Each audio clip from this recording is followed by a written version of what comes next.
数多くの科学者、そして研究者を魅了してきた水の世界、そしてその住民たち。彼らによると、水の世界の研究は未だ 5% にも満たないそうです。しかし、たった 5% の研究結果だけでも、私たちが衝撃を受けるには十分すぎるほどなんです。今日は、普段水の中に隠れていて、あまり目にすることもない実在する10の怪物を紹介したいと思います。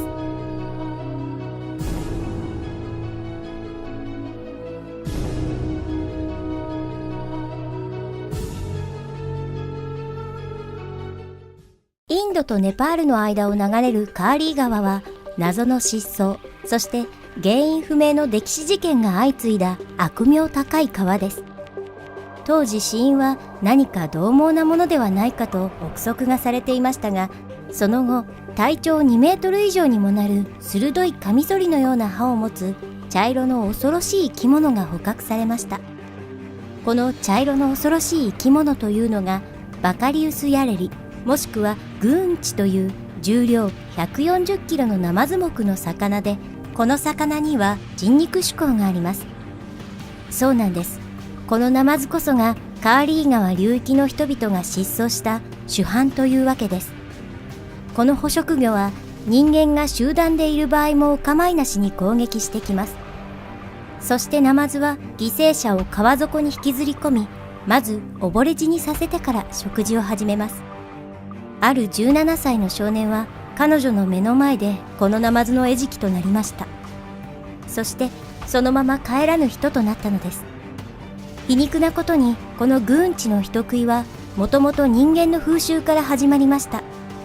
というのもカーリー川は昔から遺体を流すために地元の人々に使われてきたからです。ヒンドゥー教では葬式が行われた後、遺体は部分的に燃やされ、そのまま川へと流されるのです。タイガーフィッシュ、もしくはムベンガは世界で最も血に飢えた獰猛な淡水魚の一匹で、カミソリのように鋭く尖った歯で獲物を狙います。この怪物は体重が50キロになることもあります。肉食魚であるタイガーフィッシュは水中に入ってくる動物を食べますが、人間でさえ襲うことがあるのです。この種類の魚はアフリカ、特にタンガニーカ湖とコンゴ川に生息しています。次はダイオウホウズキイカです。船を海の底に沈めた怪物の伝説は、強靭な触腕を持つこの生き物によって生み出されたのではないかと言われています。このイカは航海をテーマにした絵画に架空の生き物としてたびたび登場します。そう、これがクラーケン伝説の元になったのです。長い間この巨大なイカは神話上の生き物だと考えられていました。最初に発見されたのは1925年で、イギリスの動物学者によりマッコウクジラの胃から2本の触腕が見つけられました。初めて完全体で採取されたのは2003年で、この時海面に浮かび上がっているところを発見されました。そして2007年には体長10メートルにもなる最大の個体が南極のロス海で捕獲されたのです。この巨大なイカは魚や他のイカ、タコなどを餌にしています。一番恐ろしい出来事としては、なんとこの巨大イカの触腕にある鍵爪で傷をつけられたマッコウクジラが発見されたことが知られています。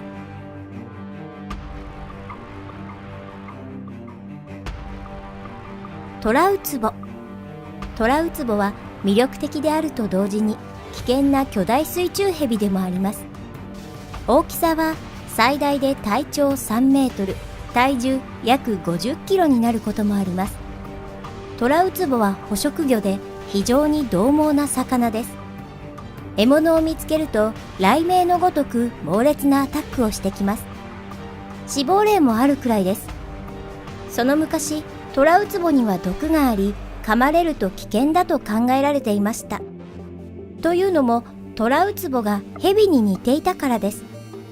しかしトラウツボは瞬時に人体を引き裂くことができるため、実際にははるかに危険で、狙われたダイバーが出血死することもあります。皆さん、くれぐれもアマゾン川に用を足しに行こうなんてしないように。アマゾン川には小さなガンディルが潜んでいるんです。ガンディルはアンモニアの匂いがすると膀胱内に侵入してきます。つまり穴という穴から人間の体内に侵入し、私たちの体は内側から食いちぎられ、地獄のような痛みを味わうことになるのです。ほとんどの場合、手術なしではガンディルを取り除くことはできません。ピラニア。この魚は南アメリカに生息しています。体は小さいのですが、非常に獰猛で、しかも大食いのため極めて危険なんです。体長がたった30センチのこのピラニアは、南アメリカのインディアンの間では歯の悪魔と呼ばれています。ピラニアは歯が鋭い三角形をしているため、水の中に入ったどんな動物もイチコロです。また大きな群れで獲物を襲うため、捕食した動物はあっという間に骨だけになってしまいます。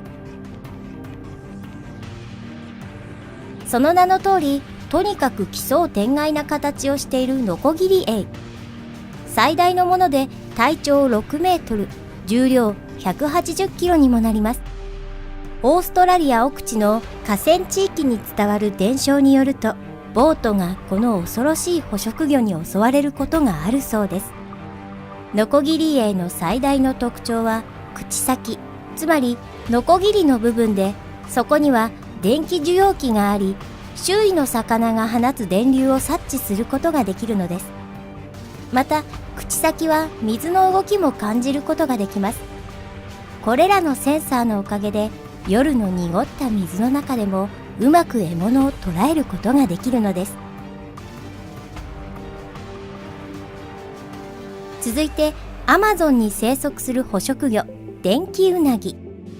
この電気ウナギは獲物を捕まえたり、敵から身を守る際に強い電流を放出します。この電流は馬を一瞬で気絶させることができるほどです。そのため放出された600ボルトにも及ぶ電流は人間を一瞬で死に追いやります。弱い電流だったとしても意識を失い溺れて死んでしまうでしょう。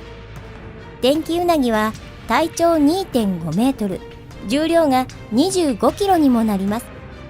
手で持つことはできますが、必ずゴム手袋を着用しなければなりません。そのため電気ウナギが生息する川を渡るのはとても危険です。というのも、水は電気をよく伝導するからです。これは電源の入ったドライヤーをお風呂に入れた状態で入浴するのと同じことなんです。電気ウナギでの死亡例は後を絶ちません。リュウグウノツカイは世界最長の硬骨魚類です。巨大なリュウグウノツカイに出会うことはめったにありません。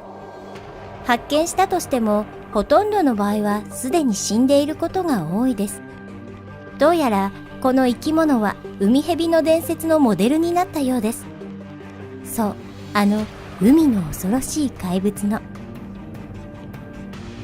東南アジアの泥水には毒を持った怪物が潜んでいます。クロコダイルハンターとして有名だったスティーブ・アーウィンは小さなアカエイに胸を刺されて亡くなりました。しかしアーウィンを死に追いやったアカエイは巨大淡水魚のエイの足元にも及ばないのです。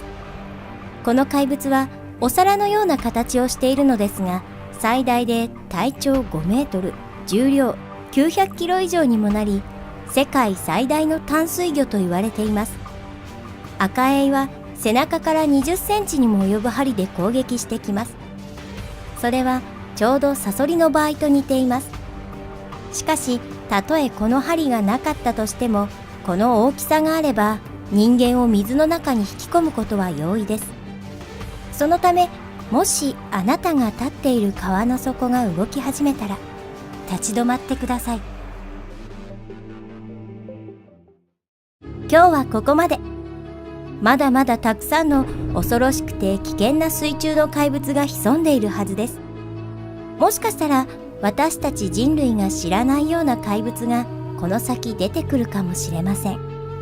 もしこのビデオが気に入ってもらえたら、いいねボタンを押してください。そしてもちろんシェアも忘れずに。それじゃあまた次会う日まで。さようなら。